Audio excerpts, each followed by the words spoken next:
ادھر ہمارا جوائن کو تھا سینئر صحافی تجزیہ کار عرفان سعید صاحبہ۔ جی عرفان صاحب، بہت بہت شکریہ ہمیں جوائن کرنے کے لیے۔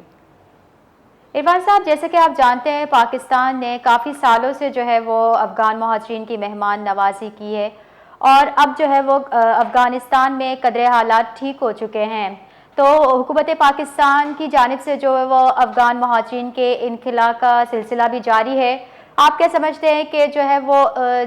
بہت سارے کاروبار جو ہے وہ افغان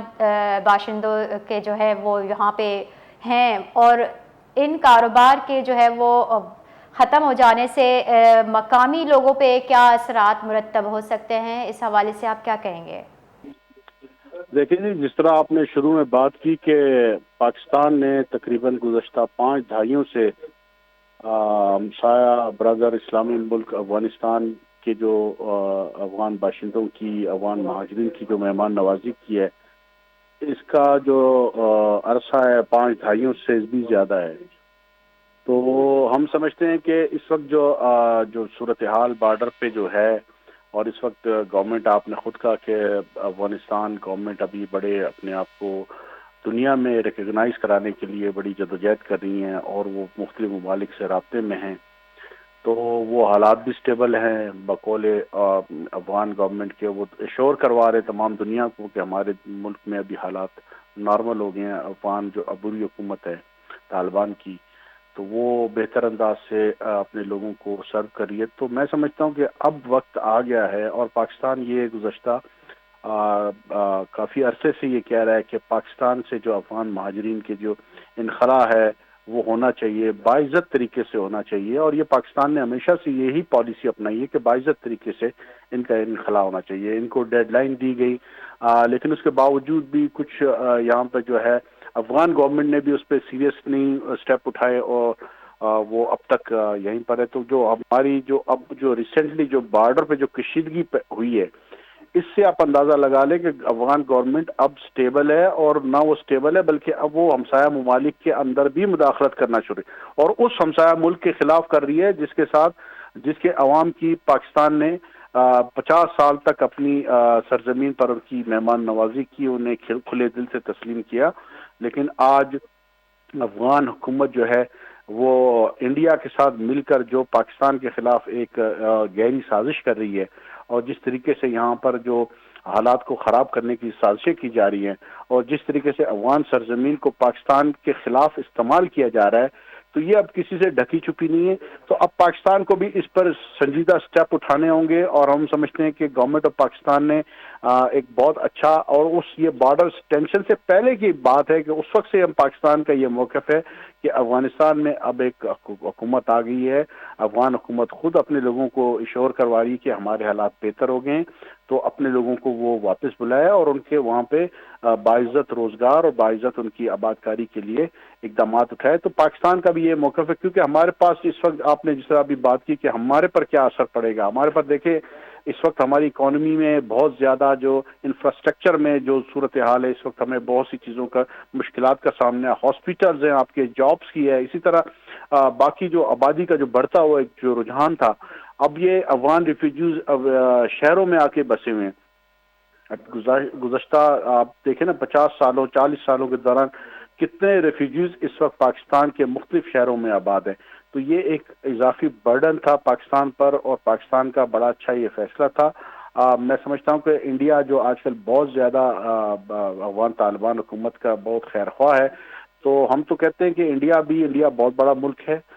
وہ جتنے ریفیوجیز کو اگر وہ اپنے پاس پناہ دے سکتا ہے تو بالکل بہت اچھی بات ہے، ہمیں اس پہ کوئی اعتراض نہیں۔ ایران نے جس طرح افغان ریفیوجیز کے ساتھ جو بیہیویئر کیا یا ان کو محدود علاقوں تک رکھا، تو پاکستان کو بھی یہ چاہیے تھا کہ محدود، لیکن پاکستان نے کھلے دل کے ساتھ ان کو اپنے گھروں کے اندر ان کو رسائی دی۔ تو اب وقت آ گیا کہ اب اس کو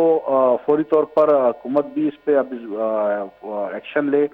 اور اس پروسیس کو جلد از جلد مکمل کرے۔ جیسے کہ آپ جانتے ہیں سر، بلوچستان میں جو ہے وہ امن و امان کی صورتحال جو ہے وہ سنگین ہے، کیا آپ سمجھتے ہیں کہ ان کے انخلاء سے جو ہے وہ اب صورتحال جو ہے امن و امان کی جو ہے اس میں بہتری آ سکتی ہے؟ آپ کیا سمجھتے ہیں؟ دیکھیں جی، پاکستان کا تو شروع دن سے ڈے فرسٹ سے یہ موقف ہے کہ ٹی ٹی پی ہے یا یہاں پر جو علیحدگی پسند جو تحریکیں ہیں ان کی جو پناہ گاہیں ہیں، ان کی جو تانے بانے ہیں، وہ سارے افغان سرزمین سے ہی ملتے ہیں. تو یہ تو انٹرنیشنل فورمز پہ بھی پاکستان یہ ایشوز کو اٹھا چکا ہے، اور اب بھی یہ ایشوز کی بنیاد پر ہی جو پاکستان کے اوپر جو الزام لگایا جا رہا ہے کہ جی پاکستان نے اٹیک کیا. یہ پاکستان نے اٹیک یقیناً پاکستان اپنی سرزمین کے دفاع کے لیے تو بالکل ہر حد تک ہو جائے گا، لیکن جس طریقے سے اس کی افغان سرزمین جو فطرت الہندوستان وہ وہاں پہ جو استعمال کر رہے یا وہاں پہ جو خوارج ہے، یا اسی طرح بلوچستان کے جو آزادی کی تحریکوں میں جو لوگ ہیں وہ اس طریقے سے بلوچستان ون سرزمین کو استعمال کر رہے، تو یہ اب کوئی ڈھکی چھپی بات نہیں رہی. پاکستان کے اندر بھی لا اینڈ آرڈر کی جو صورتحال ہے اس میں بھی آپ دیکھ لیں، کوئٹہ کے اندر جو واقعات رونما ہوتے ہیں اس میں زیادہ تر جو کرمنل جو مائنڈ کے لوگ ہیں وہ ابھی بھی اپنی وہ کرمنل ایکٹیویٹیز جاری رکھے ہوئے ہیں. اور میں سمجھتا ہوں کہ پاکستان کے اندر یہ جو امن و امان کی جو صورتحال ہے اس کو بہتر بنانے کا واحد حل یہ ہے کہ جتنے ریفیوجیز ہیں، چاہے وہ افغانی ریفیوجیز ہیں یا کسی اور کنٹریز کے، میں سمجھتا ہوں کہ ان کے خلاف ایک سخت گیر موقف اختیار کیا جانا چاہیے، اور پاکستان کو پرامن اور مستحکم بنانے کا، اور خاص طور پہ معاشی جو صورتحال پاکستان کی جو ابتر ہوتی جا رہی تھی، اور اس کو بہتر کرنے کا واحد حل یہی کہ اس وقت افغان ریفیوجیز کا جو برڈن ہے اس کو کم کیا جائے، اس کو ختم کیا جائے، اور ان کو باعزت طریقے سے ان کو اپنے ملک تک رسائی دی جائے. اور اس کے لیے حکومت پاکستان اقدامات بھی کر رہی ہے. بارڈر جو مینجمنٹ ہے، بارڈر کی جو ہماری جو صورتحال ہے اس وقت وہاں پہ بھی گو کہ افغان طالبان کی جانب سے پاکستان کی سرحدی خلاف ورزیاں بھی کی جا رہی ہیں، اٹیکس کی ہے، بلا اشتعال فائرنگ کی گئی ہے، لیکن اس کے باوجود پاکستان کا جو جسچر ہے وہ ایک اچھا ہے. وہ پھر بھی وہ چاہ رہے ہیں کہ